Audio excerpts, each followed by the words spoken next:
You're listening to the Sisi God podcast, a podcast that inspires individuals to be resilient and powerful no matter what circumstances hits your way, and pushes people to go for their dreams and goals no matter what challenges they face. I'm Sisi God, a single mother, an entrepreneur who was living the lavish life and went through the most tragic experiences. Keeping myself level-headed and focused, I'm just a young girl just trying to figure it out and be successful. I'm ready to share my journey and knowledge with you, with the intentions to impact and give the confidence for anyone that there is there to following their purpose of life and being held back by their limiting beliefs or haters or naysayers.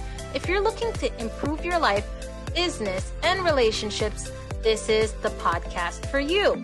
Each week, I'll be bringing you a guest or a thought to be bringing you in tips you need to make it happen. Let's get started. Hi, everyone. Welcome to the Sisi God podcast. And today we're shooting episode 10. Honestly, a lot of you haven't seen me for a while.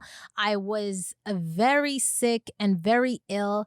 I actually thought that I actually got the virus, COVID-19. Thankfully, I did a test and I was freaking out, and it turns out it was a normal virus, just like anything. And I really feel as though when the doctor told me that these are normal viruses that are going to be happening, and we're in flu season, the fall's coming up, and it's going to be hard to differentiate whether it's COVID-19 or the normal viruses we're used to having. And I'm so blessed to be healthy.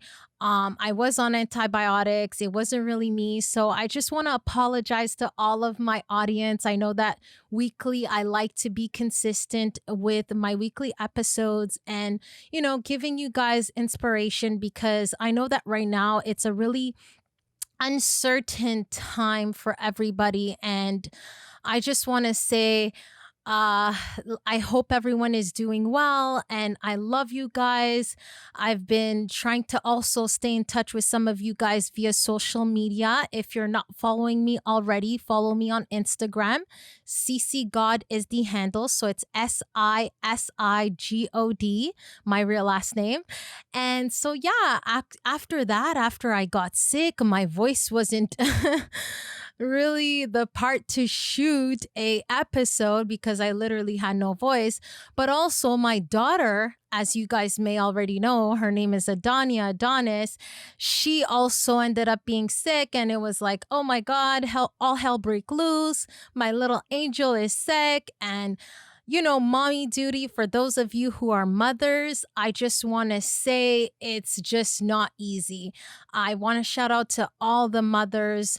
Honestly, you guys, during this period with school, not having daycare, and, doing the best that you guys can, I want to tell you guys that you guys are doing a great job. And, don't put so much pressure on you guys. We're all going through it. We're all going through it, and we're going with the flow here. And, today I'm here solo, just because I've had so many deep questions that were asked to me throughout Instagram. And I thought, why not answer the questionnaires on my episode? Because some of the questions were so personal. And I know a lot of you guys have seen me go through it, and, seen me go through such tragic experiences, suffering, and going through such a public, separation, so publicly.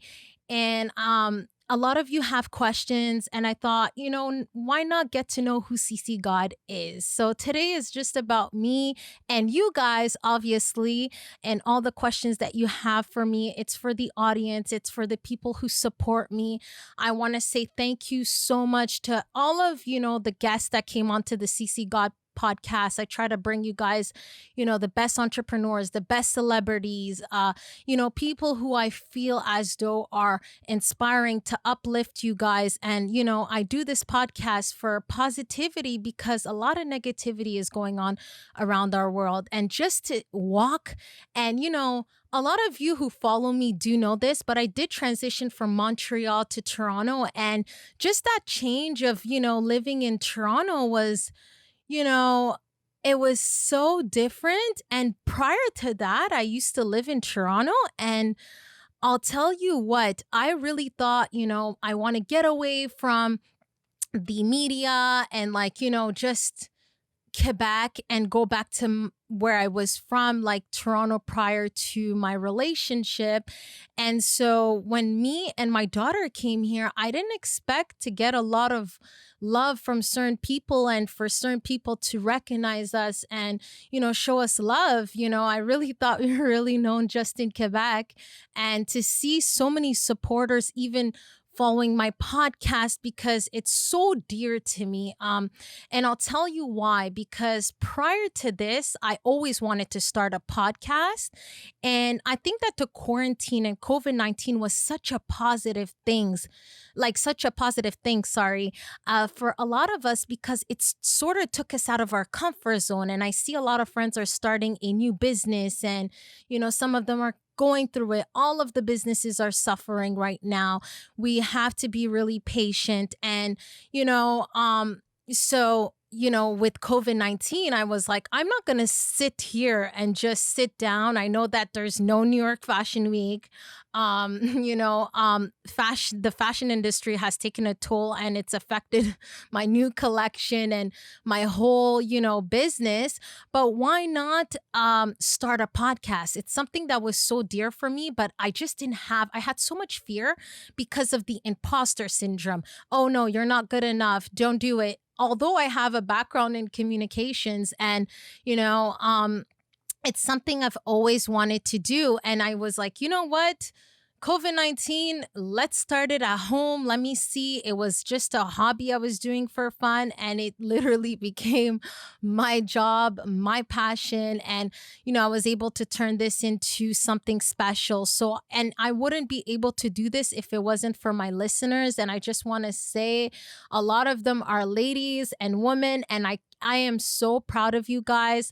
The reason why I do this is to uplift you guys and, have you guys boss up and really boss up on your life, boss up being a good mother, boss up being an entrepreneur, boss up being everything. And, the question I get a lot is, who is Sisi God? And I'm an influencer. I'm now a podcaster. I guess that's what it's called. A host of my podcast, the Sisi God podcast. And also I'm a fashion designer and an entrepreneur. But a lot of you may have known me from being the ex-spouse of Adonis Superman Stevenson, who we share a daughter named Adonis. And a lot of the questions, I must say, were about him. And, I didn't want to just answer them via Instagram. I'm like, you know what? Why not answer them on my platform? Give the people that I love, my listeners, the true people who are my supporters, the truth, and just be vulnerable and honest. And first, before I start in with the questions, I want to say thank you so much to DM Print, my sponsor, for the wonderful frame. And, it says just so much positivity on there. It says, don't give up. And, don't give up on your dream is something that I really believe in. And to have like a amazing frame and, in your office or, nowadays people are working from home, but your home office is so great. I'm a strong believer in, manifestation and manifesting your future and having wonderful words up there to uplift you. And so, I'm a person that usually keeps on, words on my mirror and things like that are super positive because the world gets really ugly and we do go through things and it's hard. And if you're not able to mentally, keep yourself positive and happy, it can really take a toll. So I want to get into the questions, but before I get into all that as well is that I have this t-shirt here from Kendra Lust. It says Lust in the middle. It's really black. It's black and I love it. It's casual. Thank you so much, Kendra, for the t-shirt. She has plenty. Follow her on Kendra Lust's Instagram. And I actually wanted to speak about a very close friend of mine that is named Baba Almoni. He is a celebrity bodyguard, and I'm so proud that he invited me to this event that's going to be coming up next year, 2021. If you see on my Instagram, I've shared it. It's a celebrity basketball game, and it's for charity. It's so great that he's doing this for the kids. I myself went through bullying when I was young. And, I want to say that there's a lot of people who go through it. And it's really sad because I feel that most people who've gone through bullying are people who've become successful. And you need to go through that. But when you're young, you don't understand it. And, I feel that by raising awareness, we can stop children from hurting themselves or not thinking that they're enough in this world, and that we can have them happy. Because there was a time in my life when I was really super tall. For my age, I was taller than the boys in high school, and they would literally say, you're a giraffe, you're a giraffe. And I used to cry hearing the word giraffe. And now that I think of it, I laugh. And I used to tell my mom, I don't want to go to school. There's such bullies. They're calling me a giraffe. And she's like, a giraffe is the most exotic animal. And I'm like, I don't want to be exotic. And so at that time, I didn't really understand it, but it hurt me so much that I didn't want to go to school. I didn't want to eat. I was super depressed. And I got into playing basketball. So I ended up using my advantage of being tall and playing basketball. And I was so exceptional in the sport. I started to play it and I became confident in the sport, became the captain of my basketball team. And also, being successful at it, I was able to gain some friends, and, the bullying ended up stopping because I was so great at that sport. But for other people, it's not just that easy. So I'm so happy that Baba is taking the time to have these celebrities come to the game. I'm going to be a coach. So watch out. There's going to be a lot of big names that are going to be there. So support the charity cause. It definitely means a lot to me. And he actually was on the cover of LV magazine. And thank you so much, Baba, for sending me this. It's so great. On the issue of June 2020, The Celebrity Bodyguard. And there's an exclusive interview on there, and it's just amazing. So I'm sorry, I'm shouting out a lot of my close friends, but I mean, at the end of the day, we understand that, COVID-19 has hit us all, and we need to support each other. And a lot of people have changed throughout this process, for the better and for the worse.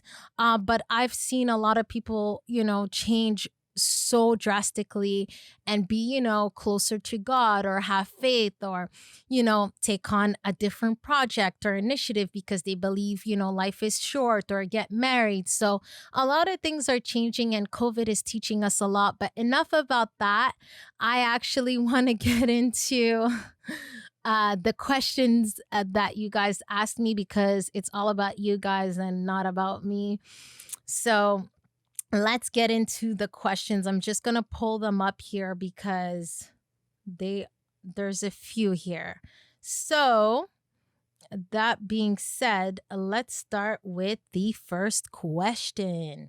So Adonis seemed so happy with you. I've never seen him this happy with a woman and so publicly flaunt her all over media.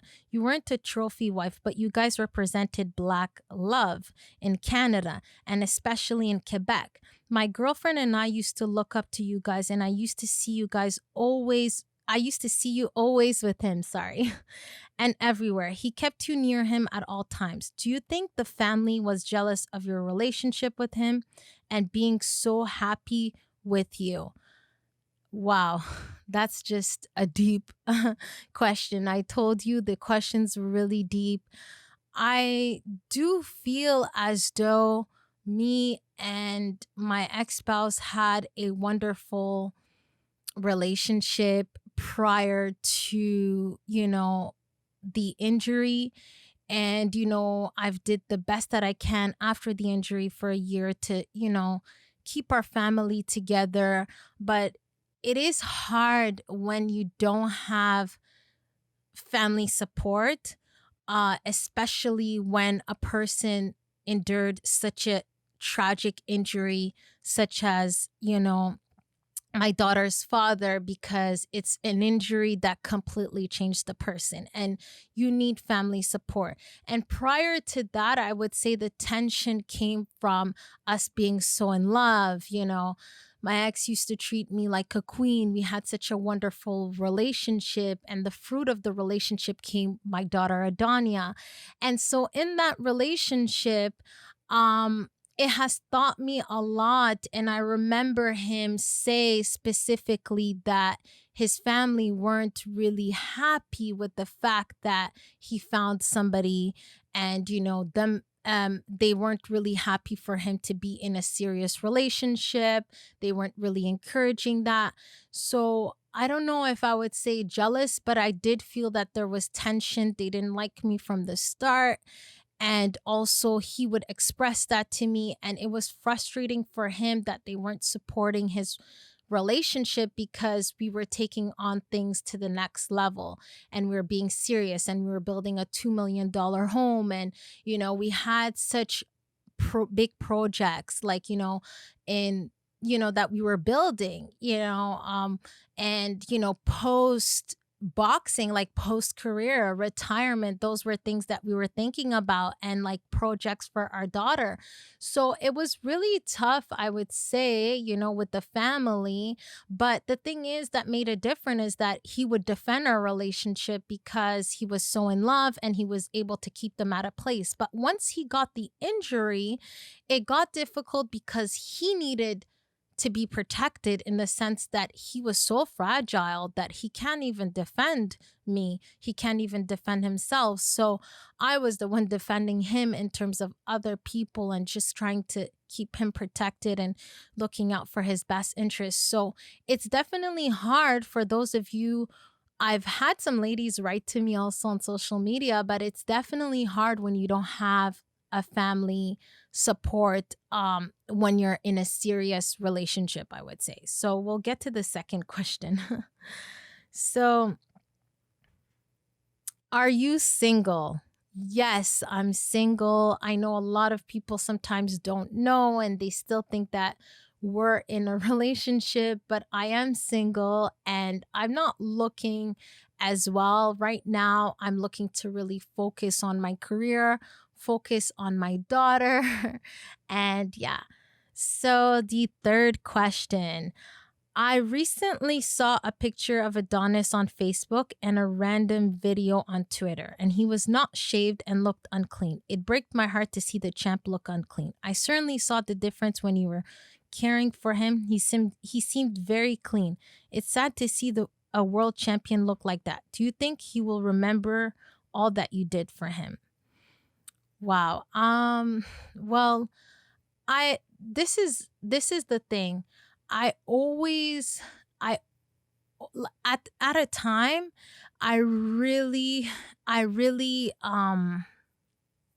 sorry, I'm just looking for my thoughts, but I really was looking for him to remember and trigger that short-term memory, because a lot of it was affected by his short-term memory. So a lot of the trauma affected his short-term memory, meaning the last 5 years, so the last people he fought, you know, that had to be learned. I had to bring in some pictures at the hospital of me, his daughter, teaching him, how to, so that he can trigger that we were in a relationship, trigger that's his daughter. So everything had to be learned. And when you sustain such a big injury like that, and you learn how to eat, you learn how to talk, you learn how to speak, you're walking, and everything is in baby steps. It's difficult to, and then you have troubles remembering, new memories. It's really, really tough. And so I was waiting, because he was, getting better every day, and he was fighting, and he's a fighter, right? So it really got to the point where, you know, I was giving him that support, but I sort of forgot about myself. And so I wanted him so bad to remember me. I remember. And, I hope one day he remembers all that I've done for him, and, that I did the best that I can. I remember I used to shave him. Like, I used to really care and do everything. So I really hope one day that he really remembers all that I did for him. And, because I really did the best that I can. And, I definitely support him. He's, my daughter's father. And, we had such a beautiful life together prior to the injury. And even when he had the injury, uh, for a doubt in my mind, I never thought that we were going to leave each other. I was going to stuck it out through the end, but it got really difficult when, and a lot of you have saw my open letter, it got really challenging when the family sort of got involved into our lives, and also too when, I knowingly didn't end the relationship, and he was just taken away from me. So that was a big trauma for myself, and a big trauma for my daughter as well. So that was a bit challenging. But when I look at it now, when I look at it deep down now to see that I'm single, and, I think that it's best because the man that I left in the ring on December 1st, 2018, where he had his injury, was not the man now, which means nothing against him. But when you go through these type of injuries, you go through these stages of emotions. And with traumatic severe brain injury, the person is overjoyful.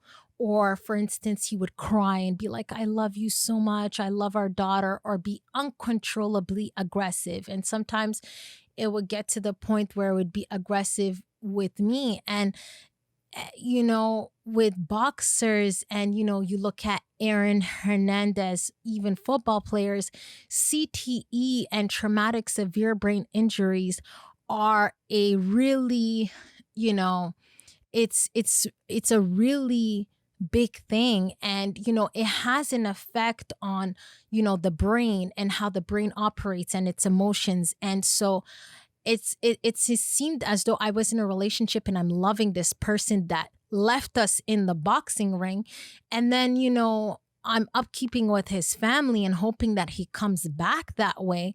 And then not having support. I'm all by myself. I have a newborn that's 3 weeks old, and a man that's fully dependent on me. And then there would be times, and I've never spoke about this, and that's why I say that today is just like one of these days that I'm just going to be authentic and really honest. And I've never spoke about this, but sometimes he would get really aggressive, and I'm not a I would get scared. So I would call the rehabilitation center where I thought he would be safe in. And when I would call the rehab, they would say, Sisi, Simone, if you're scared, call the police. And so for me, I didn't want to call the police, because you don't want to call the police on somebody you're caring for and that you're responsible for. Even though they're sick, I felt at the time, because I was like, I don't want him to think I'm the enemy, or like, imagine if the police arrest him, or like I was thinking so much about him. It was always about him, that I forgot about myself.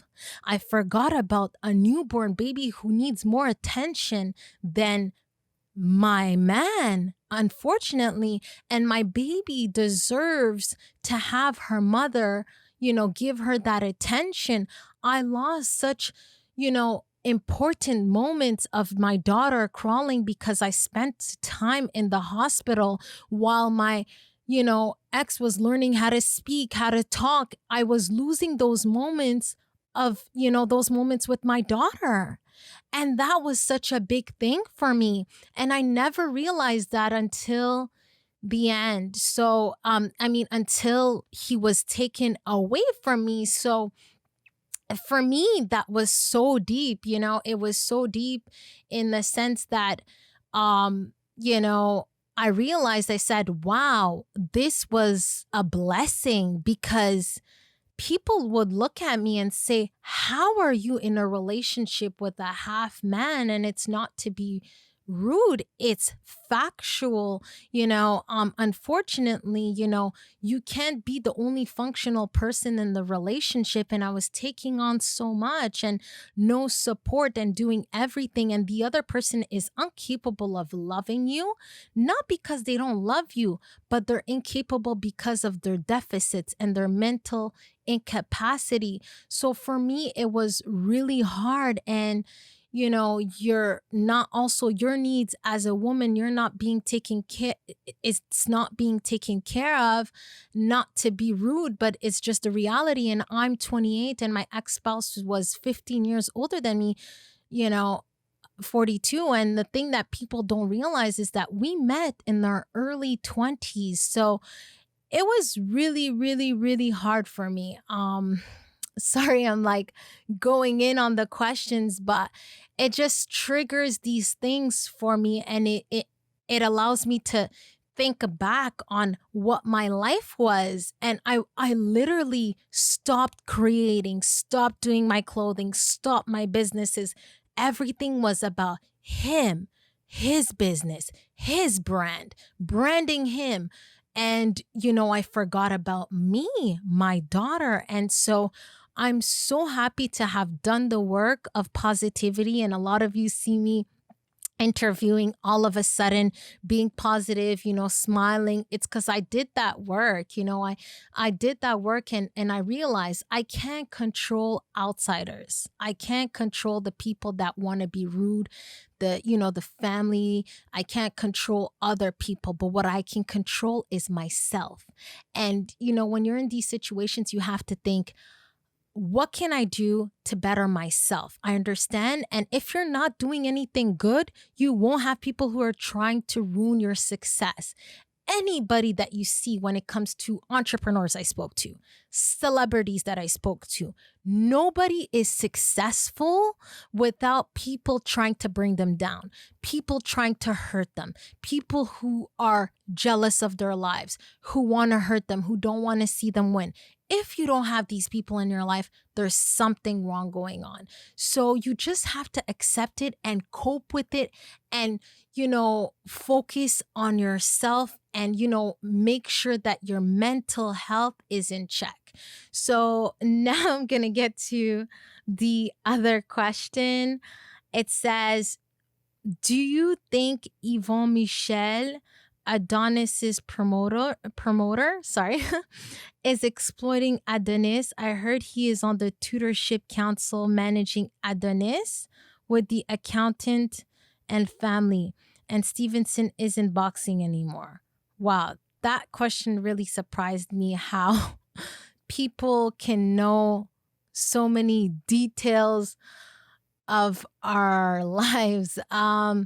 I was really surprised to hear that news as well. I'll tell you that. I really also thought that, my ex's promoter, Yvon Michel, which is a Quebec promoter, I found it weird that he was getting involved into a family issue because he's a boxing promoter. And unfortunately, like, Adonis's contract ended when Adonis stopped boxing. So I know Adonis, so his contract ended with Yvon Michel. And I thought, like, at the beginning when he was there, he was so sweet to me. He was so nice, and he would get updates about me in terms of how he was doing throughout the recuperation. And he would run to the media and give the update, run to the media and give the update. So Yvon has been a promoter, and, that, Adonis didn't really was at odds with. And, it was really surprising for me to see the family not really knowing our business, because I was in business with my ex-spouse, so I knew everything when it comes to the business side. So, to see that promoter come in and like, you know, have him as part of the tutorship board was a bit surprising to me because they didn't have a good relationship, unfortunately.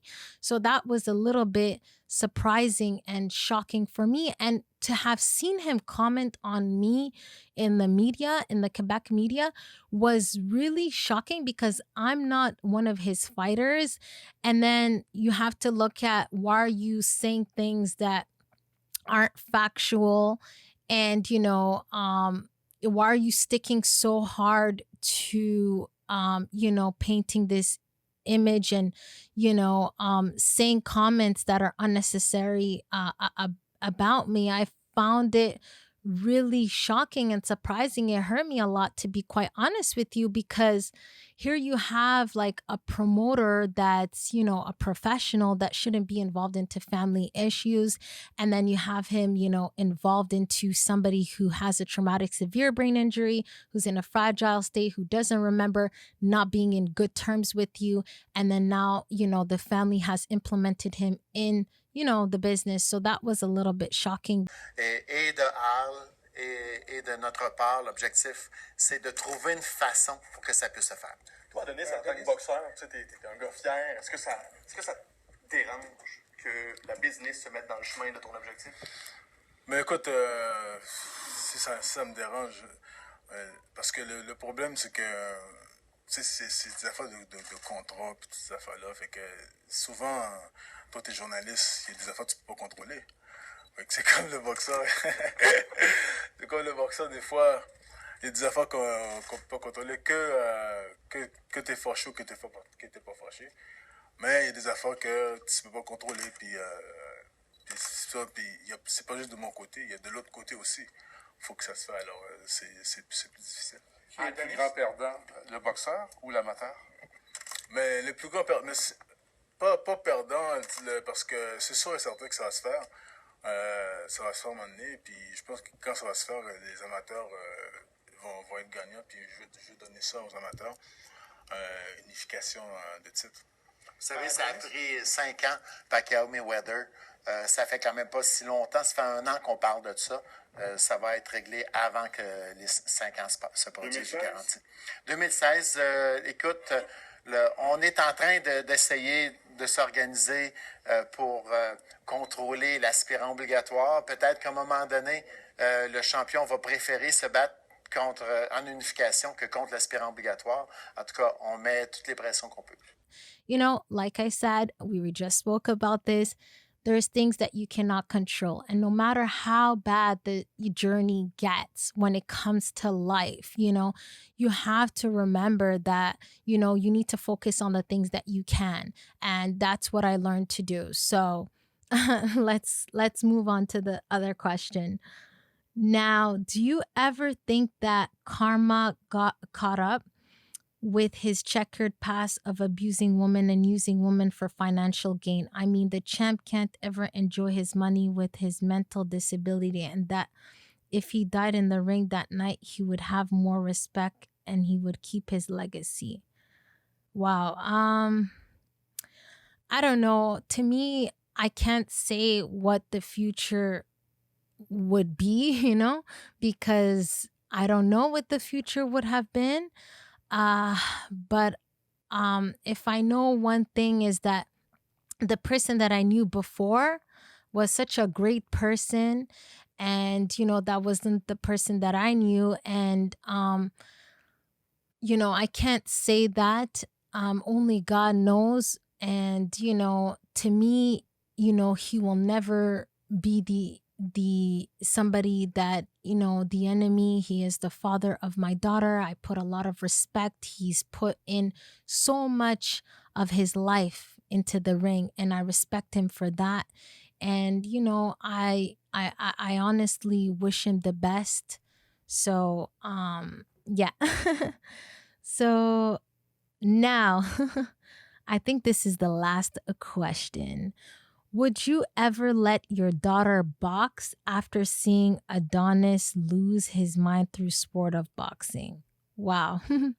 this is a question that was asked to me when I was at the WBC convention. And what I want to say is, I was asked that because we were so around so many champions and so much boxing. And, it was one of the judges. He came up to me and he said, wow, he's like, you guys, boxing has been so much a part of you and Adonis's life. Do you really think that would you let your, and we had our daughter with us, and he was like, would you let your daughter box and do boxing? And I thought about the question and I just paused for a second. I was so surprised, and I said to myself, wow, I wouldn't, want her to box, obviously, because it's such a hard sport, difficult sport on the brain, because you're getting constantly blows to the brain. And eventually, a lot of the boxers hitting late 30s, they do have brain injuries or die. And so, it is the reality. And for me, I wouldn't want my daughter to go through that, but I can't control what my daughter wants, in terms of, if it's her real passion and that's what she really wants to do, then I'm gonna have no choice but to support it. Now, it's going to be very difficult for me to support it. I'm not going to lie to you. Now, I'm not going to force her into boxing. I tried to already prep her for other sports like soccer or safer sports and things like that I find, tennis and things like that. And she's super athletic. She has her father's athleticism. When I tell you, she's outdoing children who are 3 years old. And, when the doctor saw her, he told me she is an athlete. She is going to be very tall. And I already see it. Like, you give her a basketball, she's bouncing it. You don't even need to tell her that a basketball bounces, and she's only 20 months old. She has like this ability to be so athletic naturally. And, eventually, as she grows, I'm going to develop those sports in every area. And whatever she chooses, we're always both going to be there to support her and show her love. And so, yeah, so I think that was the last question from what I see. And, I just want to say those are really deep, and they were basically all of the questions that were pertaining to me. I sort of answered them already on Instagram, but these questions are so deep because they trigger so much my mind into the past. And it's sometimes I try to block these things. And, I feel like with this journey, I grew so much. Sometimes people ask me questions and they're like, how is the champ doing? And it's like, I don't know what to say. And it puts me such in an uncomfortable position, or they see what they see on the media. And it's like, you're like, oh my God, I have to give my version. And it's like, you want to give that. And I learned to not anymore. Like, if somebody talks about it, at the end of the day, like, for the media, they need to have like a bad cop and a good cop. That's what I learned. And like, for so long, we worked so hard on building our brand to be so perfect. And so what I learned is that at a certain point, the medias and the tabloids, they're going to talk bad about you, and they get paid for that. So a lot of people don't know this, but they believe everything they see on the media. But for someone like me, I know that, when you see somebody in the media, you have to give them the benefit of the doubt. And I learned as I grow, you know what, if they want to believe that, that's fine. Let them believe that. I'm not going to be opening up my whole world to give my version of the story all the time. People have their perceptions, and they're going to believe what they're going to believe. So, so the people who love me, who are surrounded by me, my supporters, such as you guys who listen to me, know me very well that I am not that person. And for them, it sells more to have a young, pretty gold digger, young girl. Yeah, she did this, that. It sells for the media. It sells for the blogs. It sells for, the story. And so sometimes people don't understand that these people are human beings, and it does affect their lives. And, I have a daughter, and it's I mean, you have to respect people because, that's not who they are. And that's certainly not what they want to be portrayed. But what are you going to do? It's part of being a public personality and a public person. I don't know anybody I know that's popular who haven't had gotten, critics or, being criticized or being said bad things on their names. So it comes with the success. And nobody is perfect, coming into my relationship, I was super young, and I feel as though as a human being, us humans, we're not perfect. We're learning in this world, and it's okay to not, be perfect. I'm learning that. That's a hard thing. And, we have to just go with the flow. Life will give us curves. Life will, give us jabs and punches all through the head, but you got to stick through the rounds. If that's something that I learned from boxing and just, being, a witness of the sport. And so that's just my perspective on things and my mind on things. And you just have to really find that balance and be happy because true happiness is really key in this world. And I find that, COVID has taught us that, money, material things, success, all those things, everybody wants to attain that. But when you get those things, I've seen people on the higher tops who aren't happy. So it's important to work on yourself, prior to getting to that level so that when you get to that level, you're satisfied and content. And so I honestly, love you guys so much. And before I end this episode, I just wanted to say a lot of you have asked me, but this is Atelier Syrah. It's lip glosses that, I've been using lately and I really like them. This one's crystal clear. That's what I mean. It's like invisible, but you can wear with a lot of lipsticks and they're super juicy, and they have these really nice colors.